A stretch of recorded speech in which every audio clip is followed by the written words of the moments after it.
Yang Berhormat Datuk Yang Berhormat Menteri dan Datuk Yang di-Pertua, kalau kita melihat kepada permasalahan yang timbul dalam pengurusan dan pentadbiran hal ehwal Islam dalam negara sekarang ini amat mencabar.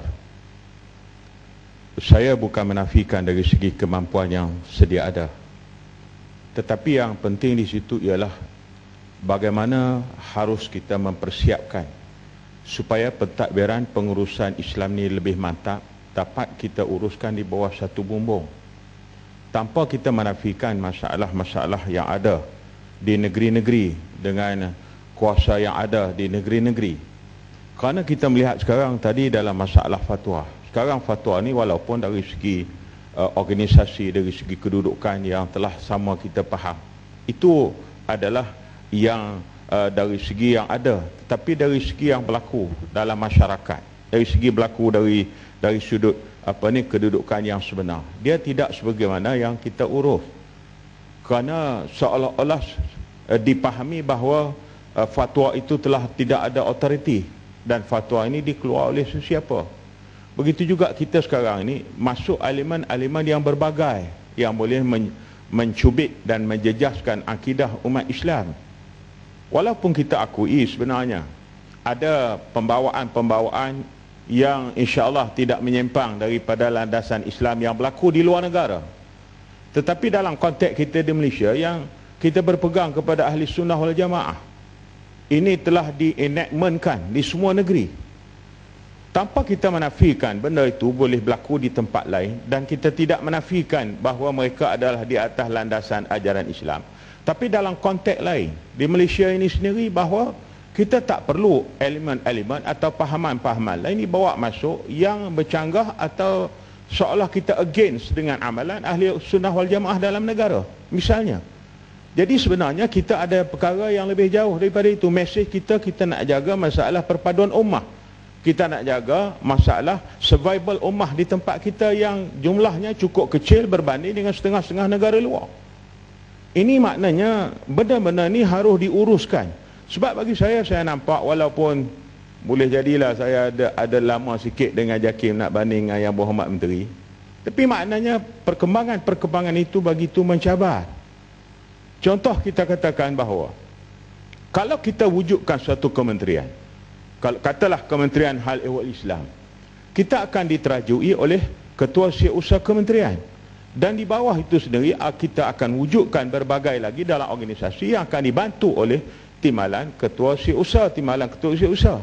Kalau sekarang kita nampak sahabat-sahabat kita dalam JAKIM, kita terbeban dengan tanggungjawab yang begitu besar, sedangkan orang kata sisi yang ada kepada kita, kemampuan tenaga yang ada pada kita begitu terhad. Kita berbangga dengan kedudukan apa yang ada di negeri-negeri, tapi sebenarnya kalau kita lihat on the ground di negeri itu sendiri, pejabat qadi masih duduk takut lama. Seorang pegawai jaga 200,000 penduduk Muslim. Ada yang masalah yang timbul cukup banyak. Jadi saya minta Yang Berhormat Menteri cuba kita lihat, maknanya kita tak nak image Islam dalam negara ini, pentadbiran Islam dalam negara ini, pengurusan Islam dalam negara ini dilihat seolah-olah macam yang caca merba, seolah macam ditakut lama. Jadi ini yang kita rasakan. Saya tanpa menafikan masalah-masalah atau perkara-perkara yang ditimbulkan yang ialah bagi saya rasa tahniah, berbanggalah dengan kemampuan yang telah dapat dilakukan setakat ini. Tapi persoalannya kita nak pertingkatkan. Takkanlah nak tengok anak bulan je kita boleh bersatu. Tengok anak bulan sampai berapa belah tempat, tak larat nak ragas tempat naik tu. Jadi ini misalnya bahasanya begitulah.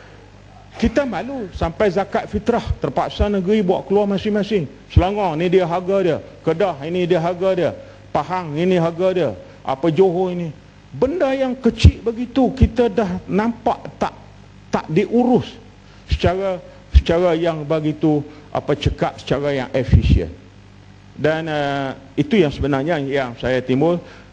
Belum lagi kita melihat dari segi bidang tugas Datuk Yang di-Pertua, masalah macam-macam pembawaan dari segi penulisan masuk, penapisan buku yang baru ni ada kes sampai bawa sampai mahkamah Benda-benda ini kita seolah macam benda-benda yang agak terlepas, terabai. Sedangkan musuh-musuh yang nak merosakkan akidah Islam ni, mereka tak tidur. Mereka hari-hari main peranan dalam berbagai-bagai. Ni yang nak semak dari segi internet lagi, nak semak sini lagi, buku lagi dan berbagai. Dan sekarang ni penabisan buku kita terpaksa tumpang di satu kementerian yang lain. Kita terpaksa dapat kebenaran Ya, bersama dengan KDN sebagainya. Ya, ringkaskan. Jadi inilah, ini saya yang berhormat ada Datuk yang di-Pertua, bukan saya nak marah kat menteri ni duk forum lama dengan saya. Jadi hak forum tu kita kena apply lah sekarang. Terima kasih. Terima kasih Baling, terima kasih pakai Pasir Mas. Rupanya Pasir Mas observe pakaian saya. Cuma masa pergi Mekah lain pula yang berhormat. Dia Mekah dia pakai jubah dengan ihram lah kan. Baling, terima kasih banyak yang berhormat Baling memberikan pandangan. Saya nampak nada ucapan yang berhormat tu macam duduk sebelah saya. Saya pun amat bersetuju bahawa kementerian ini diwujudkan. Kita memahami bahawa tekanan ataupun serangan terhadap kebelakangan ini, khususnya masalah-masalah yang berkaitan dengan pegangan Ahlussunnah wal Jamaah yang menyangkut paut soal hukum hakam, lebih-lebih soal LGBT, soal pluralisme, liberalisme, soal human right ataupun hak asasi kemanusiaan yang ditonjolkan sehingga sampai hak asasi itu mendahului dan menempani ajaran agama. Bahkan bukan sekadar itu, kehadiran daripada kelompok-kelompok penulis dan juga orang yang telah mencipta buku, kesedaran yang berhormat dan juga ahli-ahli dewan sekalian bahawa bagaimana mungkin buku yang ditulis oleh seorang Islam tetapi bercanggah amat dengan pegangan Islam dan Ahlussunnah wal Jamaah yang ditulis di dalam bahasa Inggeris, tetapi bila penulis itu sampai di Malaysia dia telah pun bertukar menjadi dalam bahasa Melayu. Tentunya kita memahami kita tidak ada kekuatan kun fayakun, jadi maka jadi, tetapi sudah ada perancangan yang begitu panjang sehingga menerbitkan buku yang sedemikian. Maka pola-pola ini menyebabkan rasa kebimbangan dan juga rasa menyebabkan umat Islam yang dalam konteks Malaysia untuk mempertahankan kebaikan semua, termasuk yang bukan Islam, jangan ada nanti kecurigaan yang tinggi sehingga mencetuskan hal-hal yang tidak baik. Maka sebab itu kita akan sentiasa memperkemaskan. Bahkan saranan daripada yang berhormat termasuk Pasir Mas tadi untuk supaya dapat melihat Pasir Mas melihat mufti negara dan sebagainya. Untuk maklumat, mufti wilayah sekarang ni, oleh kerana di Malaysia kita ada 14 buah negeri, 9 yang memiliki raja dan 5 yang tak memiliki raja, iaitu Sabah, Sarawak, Pulau Pinang, wilayah Persekutuan dan juga Melaka. Yang ini di bawah Duli Yang Maha Mulia Seri Paduka Baginda Yang Agung.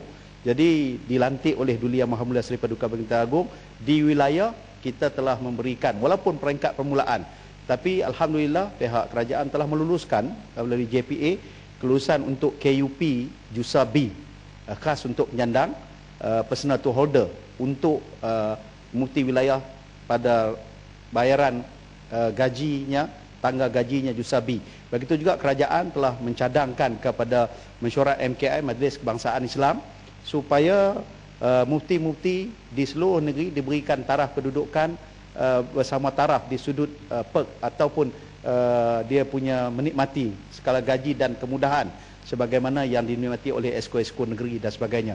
Jadi ini kita sedang usahakan. Begitu juga saya amat berterima kasih kalau Baling bersetuju kepada penubuhan kementerian, kerana dengan kementerian saya tidak boleh dapat pembantu yang lebih mudah, di mana di bawah kementerian ada KSU-nya, TKSU-nya, ada SUB, seusaha bahagian dan sebagainya yang boleh membantu. Tapi apa yang ada sekarang ialah JAKIM menjadi urustia kepada semua program-program agama, terutamanya yang melibatkan negeri. Dan kita amat memahami sebagaimana yang berhormat Pasir Mas sebutkan tadi, bahawa jadual 9 perlembagaan negara, bahawa agama di bawah senarai negeri. Maka dalam hal yang seperti ini kita harus bijaksana, jangan sampai ada pihak-pihak yang terasa bahawa kita ingin mencabar dan mengambil ruang kerja mereka. Sila. Tanpa kita menafikan kedudukan dari segi perlembagaan dan hak-hak kepada ke bawah duli yang ke bawah duli tuanku raja-raja, Tapi saya, kalau boleh saya mencadangkan supaya kita juga banyak orang yang ahli undang-undang. Kita banyak peguam-peguam, pengamal, pakar-pakar undang-undang dalam negara.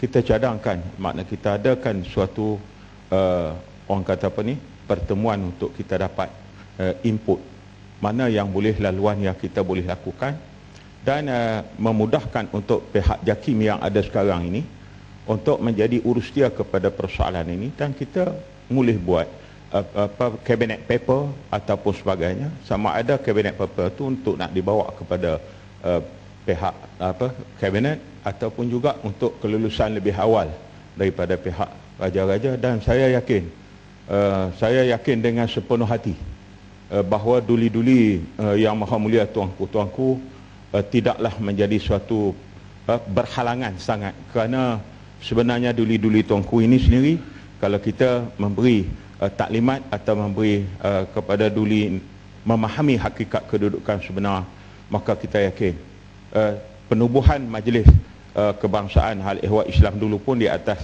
taklimat dan di atas penerangan yang begitu jelas kepada duli-duli tuanku oleh mufti-mufti dan pihak berkuasa agama negeri waktu itu, dan akhirnya kali kita buat dapat. Begitu juga yang ini pun, negeri tetap negeri, cuma kita nak adakan kementerian itu supaya kementerian dapat membantu pengurusan sampai kepada peringkat negeri, dan supaya negeri itu juga